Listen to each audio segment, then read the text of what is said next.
안녕하십니까. 저는 데이터 솔루션에 근무하는 정성원 센터장입니다. 지금부터 제가 발표하고자 하는 내용은 통계 패키지 IBM SPSS 스태티스틱과 생성형 AI의 결합입니다. 여러분은 통계란 단어를 들으면 어떠한 내용이 떠오르십니까? 아마도 많은 사람들이 통계하면 인구조사를 떠올릴 겁니다. 통계의 사전적 정의를 살펴보면 한 곳에 몰아서 어림잡아 계산함, 어떤 현상을 종합적으로 한눈에 알아보기 쉽게 일정한 체계에 따라 숫자로 나타냄 또는 그런 것이라고 설명하고 있습니다. 즉, 통계는 한눈에 알아보기 쉽게 정리한 숫자라는 얘기입니다. 또한 그러한 숫자를 연구하는 학문을 통계학이라고 합니다. 여기에서 재밌는 것은 통계와 통계학 모두 영어로는 statistics라는 같은 단어를 사용하고 있습니다. 같은 영어 단어지만 통계를 나타내는 statistics는 복수이고 통계학을 나타내는 statistics는 단수입니다. 통계는 크게 기술 통계와 추론 통계로 나누어집니다. 대부분의 사람은 통계하면 기술 통계를 떠올리는데 추론 통계가 좀 더 어렵지만 활용성이 높은 진짜 통계입니다. 기술 통계는 있는 그대로 요약하고 정리하는 통계라고 한다면 추론 통계는 일부 데이터를 보고 전체를 추측하는 통계입니다.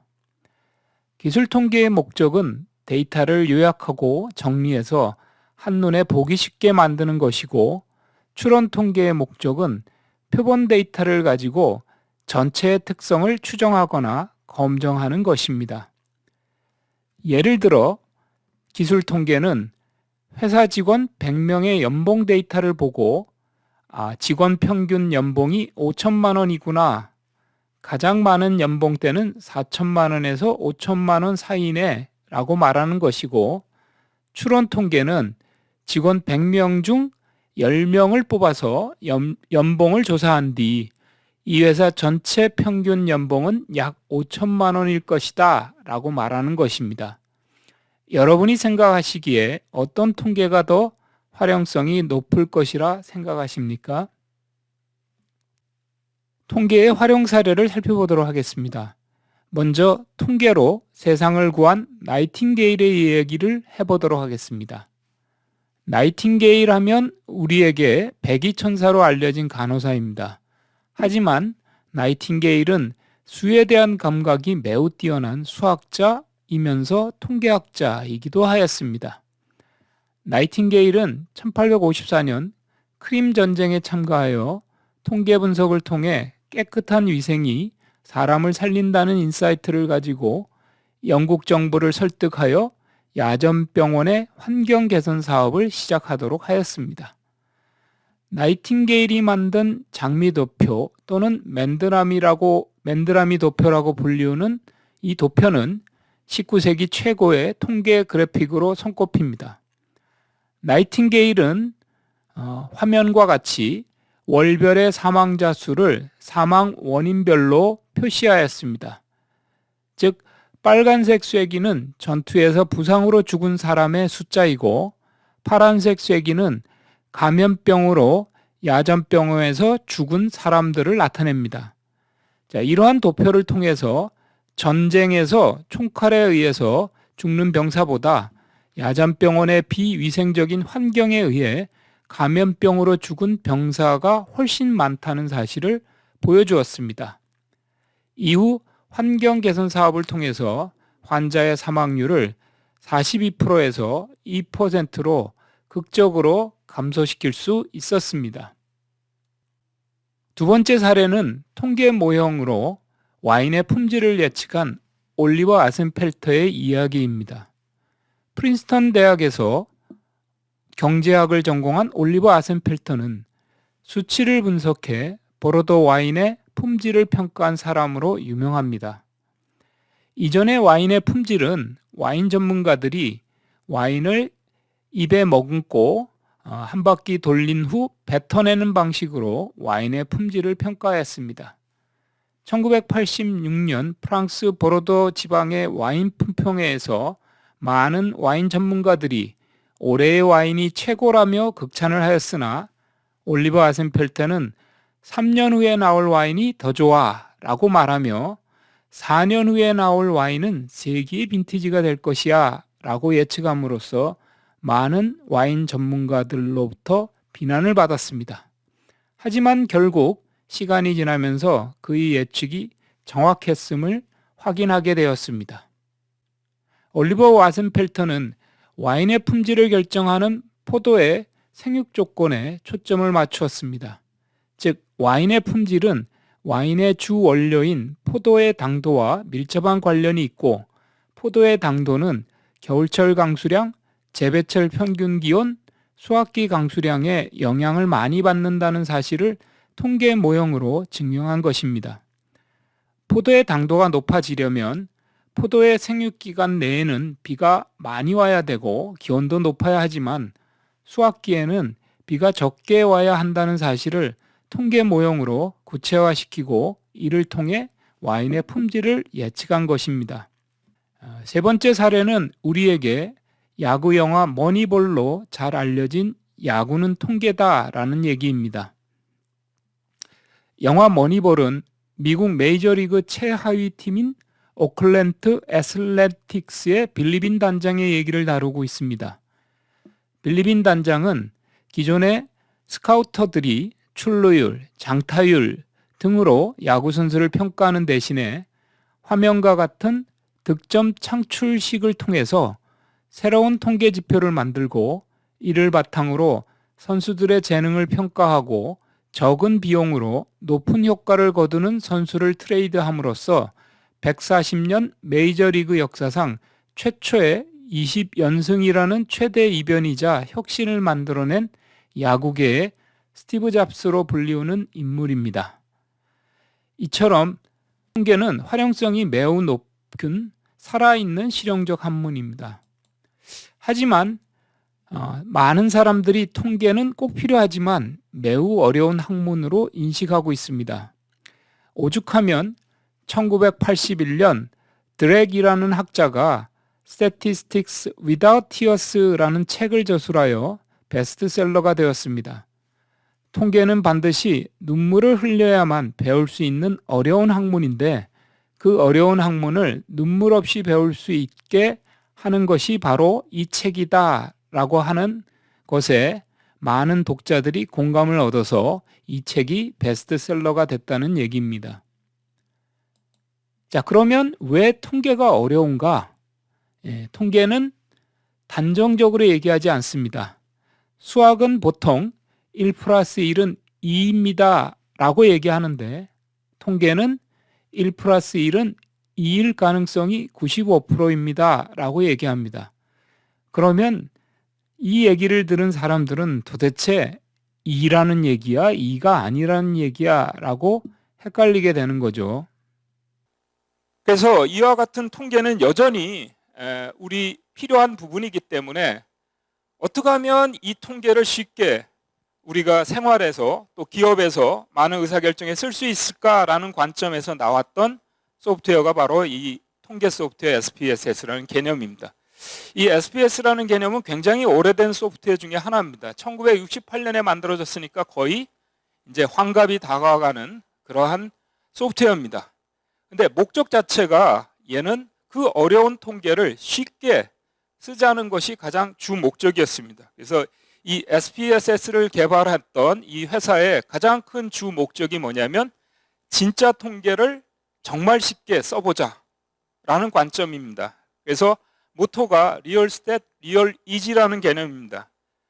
자, 그래서 만들어진 게 뭐냐면 좀 전에 제가 설명을 드렸던 올리버 아센펠테의 이 와인 데이터, 즉 프랑스 보르도 지방의 와인에 대한 데이터를 모아서 저렇게 와인의 품질을 결정하는 겨울철 강수량, 재배철 평균 기온, 수확기 강수량과의 함수 관계를 만들기 위해서 SPS를 돌리는데, 자, 실제 SPS는 이와 같은 방식을 씁니다. 내가 회귀 분석을 해줘. 통계에서 여러 가지 분석 방법 중에 회귀 분석을 수행해줘. 내 와인의 품질을 디펜던트로 놓고 겨울철 강수량, 재배철 평균 기온, 수확기 강수량을 집어넣어서 모형을 좀 만들어줘. 이렇게 하는 겁니다. 그래서 이런 식으로 하는 건데 철자를 다 입력할 필요도 없죠. 세자까지만 넣으면 됩니다. 그래서 REG, DEP, 와인 품질 이렇게만 하면 분석을 해서 결과를 준다는 거죠. 그래서 정말 어려운 그 통계를 조금이라도 쉽게 만들어 보려고 노력을 한 흔적이 있습니다. 자, 이러한 관점에서 우리가 컴퓨터 환경이 윈도우가 나오기 시작했습니다. 윈도우가 나오면서부터 이제는 더 이상 저렇게 글러줄 필요가 없는 거죠.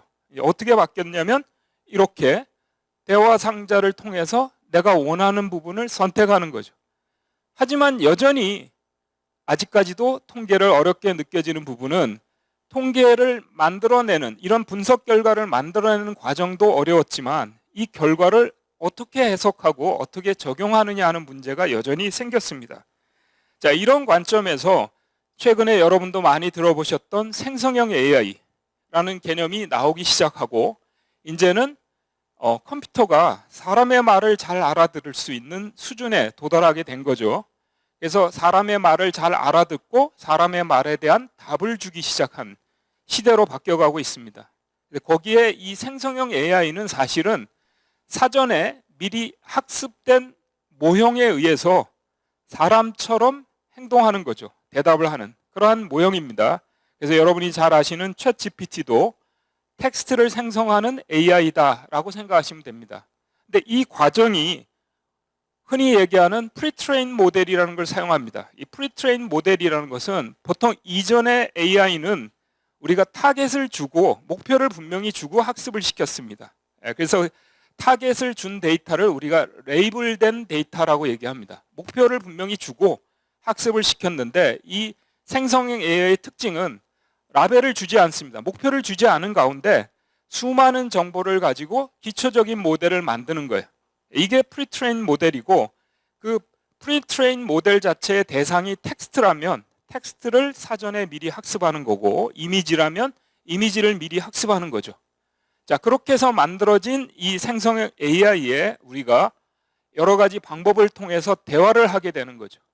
대화를 통해서 그 결과를 이끌어내는 이런 형태입니다. 자, 그래서 제가 이런 식으로 한번 던져봤습니다.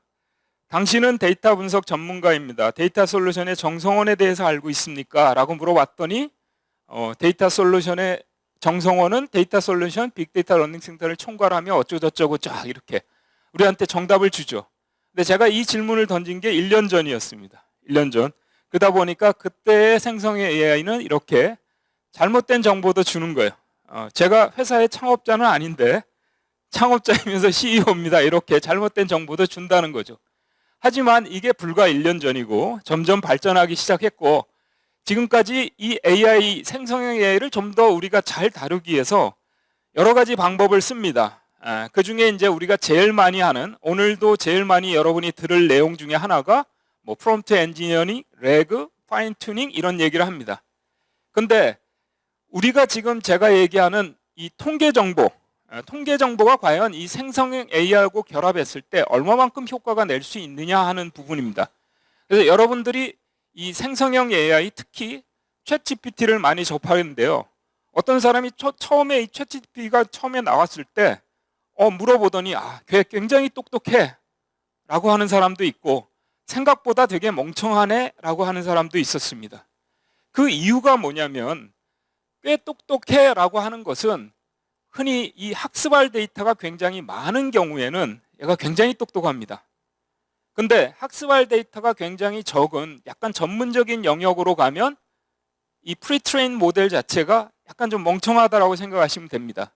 그래서 과연 이 통계에 관련해서는 과연 이 생성형 AI가 얼만큼 쓸모가 있을까라고 한번 생각해 보시면 인터넷상에 통계와 관련된 이론, 분석 수행 코드, 통계 분석 결과의 해석 이런 게 엄청나게 많이 올라와 있습니다. 생각보다 굉장히 똑똑하다.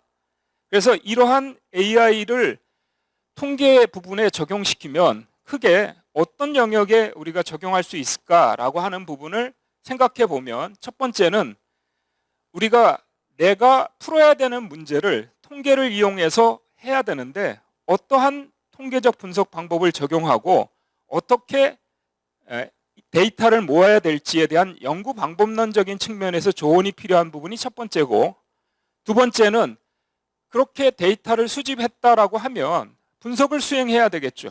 분석을 수행해서 나한테 결과를 줘야 되는데 그 과정에서 생성형 AI가 도와줄 수 있는 부분이 있고, 세 번째는 통계 분석을 수행한 결과를 내 문제 해결하기에 적절한 형태로 해석해 주는 부분이 필요하겠죠. 마지막으로 이것을 글로까지 써준다면 더 좋겠죠. 연구 보고서나 분석 보고서까지 작성해 준다면. 그래서 이렇게 네 가지 영역에 우리가 생성형 AI를 통계와 접목시킬 수 있는 부분이라고 봤을 때 가장 시급한 게 뭘까라고 생각해 보면 바로 세 번째 부분입니다. 수행된 통계 분석 결과를 잘 해석해 줘. 전문가 수준으로 해석해 준다면 그러면 지금보다도 더 쉽게 통계 소프트웨어를 사용할 수 있지 않을까라는 관점입니다. 그래서 제가 이런 식으로 좀 전에 보셨던 그 와인의 품질을 결정하는 분석 결과를 던져주고 이것을 보고서 형식으로 좀 설명해주고 해석해줘라고 던져봤습니다. 그랬더니 어떻게 나오냐면 이렇게 본 분석은 와인의 품질에 영향을 주는 기후 요인을 파악하기 위해서 겨울철 강수량, 재배철 평균 기온 이런 것과 관련해서 다중회귀 분석을 수행했다. 그러면서 와인의 품질에 영향을 미치는 내용들이 어쩌고 저쩌고, 그 다음에 이렇게 해서 가장 긍정적으로 유의한 것은 겨울철 강수량이다. 그러니까 겨울철 강수량이 가장 와인의 재배철 평균 기온은 와인의 품질에 매우 강한 긍정적 영향을 미친다. 이런 식으로 해서 해석을 해주는 수준까지 왔다는 얘기입니다. 그래서 우리가 이제 지금의 이 생성형 AI를 접목했을 때 통계에서 가장 어렵다라고 할 수 있는 이 부분에 대한 해석이 거의 전문가 수준까지 이제 오는 상황이 됐습니다. 그래서 지금의 생성형 AI를 이렇게 통계 소프트에 적용을 했을 때 우리는 상당히 많은 부분들을 확인할 수가 있었고, 약간의 지금 어떤 개선 방안, 전략적 방안, 이 기후 모니터링, 재배 기술의 개선 이런 정도 수준까지 지금 와 있다라는 얘기입니다. 자, 그래서 결론적으로 이 통계 소프트웨어가 우리가 굉장히 편리하게 많이 쓰이는 그러한 부분이지만 여기에 이제 생성형 AI를 접목시키게 되면 조금 더 어려운 통계를 쉽게 접근할 수 있겠다라는 관점으로 저희는 이 SPSS라는 통계 소프트웨어에 이런 생성형 AI를 붙이는 작업을 하고 있습니다. 그래서 실제 저희 회사에서 개발된 이 코리아 플러스 스태티스틱 AI 코치라고 하는 것은 좀 전에 여러분이 보셨던 이런 통계 분석을 좀 더 쉽게 우리가 접근하기 위해서 지금은 초점을 통계 분석 결과를 해석해 주는데 초점을 맞추고 있습니다. 그래서 기본적으로 이 AI 코치라고 이름 붙였던 이 부분은 SPS로 수행한 통계 분석 결과를 이렇게 IBM의 IBM X 플랫폼을 기반으로 해서 생성형 AI를 접목시켜준 부분입니다. 그래서 메뉴상에서 이렇게 AI 코치라는 걸 주고 통계 분석을 수행하면 이 통계 분석에 대한 결과들을 이렇게 쭉 설명해 주는 그러한 부분이 됩니다. 그래서 실제적으로 우리가 어렵게 느끼는 이 통계를 좀 더 쉽게 하기 위해서 이렇게 하고 어떤 특정한 분석을 수행하고 나면 그 다음에 우리한테 필요한 부분이 있습니다. 관련된 또 추가적인 질문이 필요하겠죠. 그래서 이 추가적인 질문을 또 함으로써 이 통계 분석의 결과를 좀 더 쉽게 해석하고 적용하는 것을 목표로 두고 있습니다. 그래서 지금 이 AI 코치는 지금 현재 한참 개발을 하고 있고 지금 다음 달 정도에 저희가 출시할 예정이고 지금 현재는 이제 베타 단계에 있습니다. 그래서 관련된 내용들을 좀 더 보고 싶으시면 저희 데이터 솔루션의 전시 부스에서 확인해 주시면 감사하겠습니다. 제가 시간을 굉장히 좀 서둘러서 하다 보니까 시간이 조금 일찍 끝났네요. 혹시 질문 사항이 있으실까요? 없으신가요? 예. 일단은 이 생성형 AI를 효과적으로 쓰는 방안에 보면 이 프롬프트 엔지니어링, 레그, 파인 튜닝이라는 개념이 있습니다. 자, 이 개념에서 보면 이 세 번째 경우에는 사실은 데이터를 추가적으로 학습이 필요한 영역이고, 그 다음에 이제 첫 번째 영역은 뭐냐면 지금 만들어진 생성 AI한테 질문을 할 때 좀 여러 가지 단서 도항을 달아서 질문을 하는 겁니다. 그냥 SPS 분석 결과를 던져주고 결과를 해석해줘 라고 할 때 보고서 형식으로 해석해줘 라든지, 아니면 아예 보고서에 어떤 틀을 주고 던지게 되면 좀 더 정확히 나오게 되는 거거든요. 그런 관점에서 지금의 이제 생성형 AI를 활용하는 부분에서 비용과 시간적인 측면에서 좀 더 적은 노력으로 할 수 있는 부분이 사실은 프롬프트 엔지니어링 부분입니다. 그래서 난이도적인 측면에서 보면 제일 쉬운 부분이 뭐냐면 바로 이겁니다. 2번입니다. 2번. 실제적으로 우리가 생성형 AI 활용이 굉장히 높은 게 프로그램 짜주는 거. 흔히 얘기하는 이제 여러 가지 코드 있죠. 우리가 파이썬 코드라든지 여러 가지 프로그램 코드는 인터넷상에서 정보가 굉장히 많습니다. 그래서 지금의 생성형 AI가 내가 이러이러한 처리를 하고 싶은데 여기에 해당되는 코드를 작성해줘. 이거는 굉장히 정확히 짜진다는 거죠. 그래서 기본적으로 저희가 이 선택된 통계 분석을 수행하는 SPS 신텍스라는 게 있습니다. 앞에서 처음에 제가 설명드렸듯이 회귀 분석을 수행해줘, 리그레션 어쩌고저쩌고, 이 방법은 가장 퀄리티가 높게 만들 수가 있어요. 근데 하지만 그렇게 중요하지 않죠. 이미 소프트웨어 자체가. 그래서 저희가 목표로 하는 것은 이제 지금 3번을 했고, 그 다음으로 생각하는 것이 바로 1번이나 4번인데 난이도 측면에서는 사실 제일 어려운 부분이 1번과 4번 부분이에요.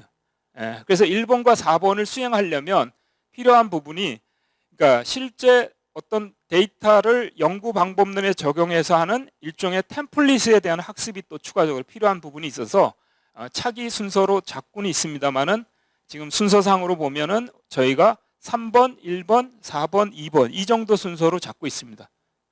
그래서 지금 질문에 대한 답이 되셨는지 모르겠지만 지금 아직까지 구체적으로 언제까지 저거를 개발하겠다라는 부분은 없지만 지금 현재는 일단 수행된 통계 분석 결과의 해석에 초점을 맞추고 그 다음 단계로서 적절한 연구 방법론에 대한 부분을 적용하려고 합니다.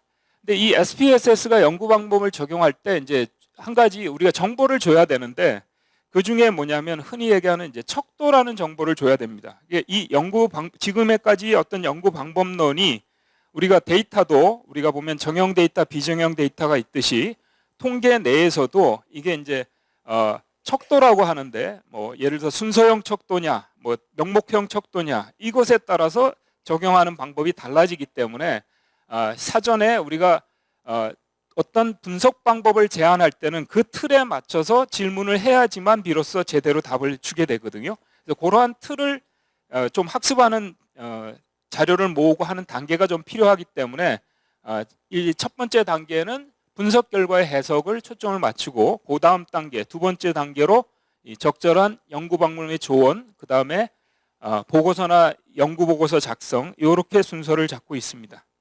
예, 혹시 또 다른 질문 없으실까요? 제가 너무 빨리 시간을 끝내는 모양이네요. 예.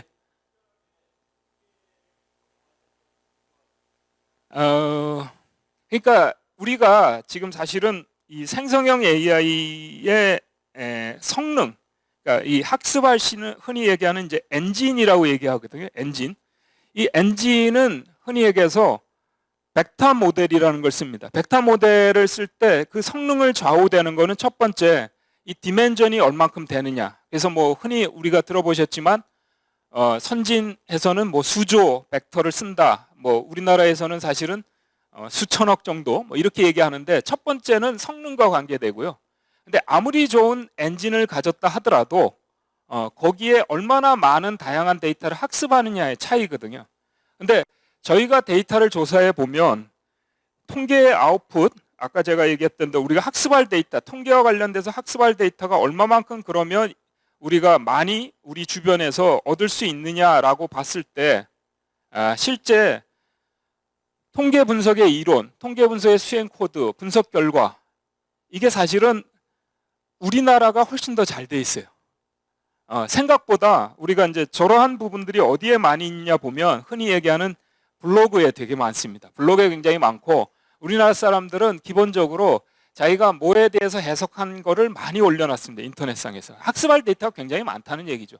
근데 이제 글로벌 쪽에 가보면 상당히 많은 데이터가 유료화돼 있어요. 그러니까 이제 뭔가를 하나 논문인가 뭔가를 보려면 돈 내라 이렇게. 그러니까 사실은 그런 관점에서 보면 엔진이 중요하고요. 굉장히 중요하고 즉 생성형 AI의 학습할 엔진이 굉장히 중요하다. 이게 이제 첫 번째고 두 번째 저희가 배웠던 거는 그러면 어떤 엔진이 얼마만큼 다양한 통계 데이터를 학습하고 있느냐. 이게 이제 두 번째 부분이에요. 그래서 그 두 번째가 좀 부족하면 사실 이거를 메꾸기 위해서는 앞에 프롬프트 엔진의 이런 부분에 시간을 굉장히 많이 투여해야 됩니다. 그래서 저희가 느꼈던 거는 기존에 나와 있는 여러 가지 엔진을 가지고 테스트를 해봤지만 이제 좀 엔진의 성능 차이도 있고 통계에 관해서 학습한 양의 차이도 있습니다. 그리고 이제 특정한 엔진 같은 경우에는 주로 이제 외국에 있는 리소스를 훨씬 더 많이 학습을 했기 때문에 내부적으로 처리되는 절차가 우리가 아웃풋을 던져줬지만 이거를 이제 외국에 있는 자료를 찾아서 그거를 학습한 다음에 거기에 적절한 그 흔히 해서 대답을 다시 글로 생성해서 던져주는데 이거를 영어로 줍니다. 그래서 다시 이거를 한글로 번역해서 던져주기 때문에 그 번역상에서의 약간 의미의 그 변화 이런 것들이 발생합니다. 그래서 가장 좋은 방법은 이제 한글로 물어보면 한글로 답을 해줘야 되는 거고 한글 아웃풋을 던져줬을 때 한글로 답할 때는 한글 텍스트를 많이 공부한 엔진이 더 성능이 좋더라라는 얘기입니다. 그래서 지금 현재는 저희가 IBM의 왓슨 X를 접목시키고 있습니다. 그렇게 해서 하고 있는데 아무래도 이제 그 기존에 나와 있는 생성 엔진의 약간은 좀 후발주자이기 때문에 그래서 그런 부분에서는 조금 더 앞으로 개선이 좀 필요한 거를 느꼈습니다. 아무튼 그 이 생성형 AI를 적용할 때 가장 중요시 생각해야 되는 게 이게 내가 생성형 AI가 충분히 학습한 내용이냐 그렇지 않으냐. 굉장히 전문적인 영역은 사람하고 많이 떨어져요. 근데 이 통계에 관한 한은 그래도 비교적 정보가 많이 있기 때문에 어떤 엔진과 얼마만큼 학습했느냐를 따라서 성능이 차이가 생기더라는 얘기입니다. 답이 되셨는지 모르겠습니다. 제가 너무 빨리 발표를 해서 시간적 여유가 있어서 여러분의 질문에 답을 드리게 됐고요. 좀 더 궁금한 사항이나 이것은 저희가 이제 최종적으로 런칭하는 제품을 보시고 또 추가적인 근무 사항이 있으시면 저희 부스에 오셔서 또 질문을 해주시면 감사하겠습니다. 치도록 하겠습니다.